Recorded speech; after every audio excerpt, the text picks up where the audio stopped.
Questão número 5 da segunda semana, volume 6 do PET.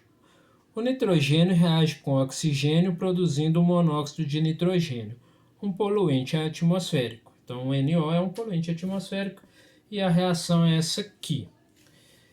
Para diminuirmos a quantidade desse poluente, então eu quero diminuir a quantidade do NO. O que devemos fazer? Aumentar a temperatura?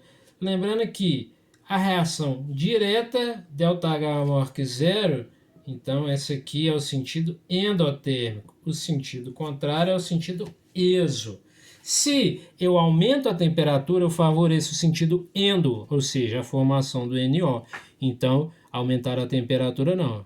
Mas diminuir a temperatura? Com certeza, diminuir a temperatura eu favoreço o sentido exotérmico, que é o sentido que consome o NO.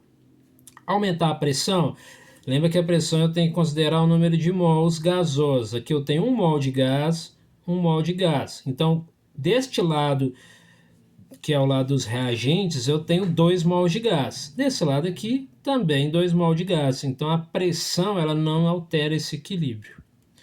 Adicionar oxigênio. Se eu adicionar o oxigênio, o equilíbrio vai se deslocar no sentido de consumir o oxigênio, ou seja, se desloca para a direita, que é o sentido de formação do NO.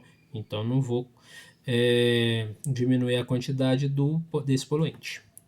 Adicionar um catalisador. O catalisador aumenta a velocidade da reação direta, mas também aumenta a velocidade da reação inversa. Então, não faz diferença para o equilíbrio o acréscimo do catalisador. Então a resposta letra B, diminuir a temperatura, que favorecerá o sentido exotérmico, que é o sentido de consumo do NO.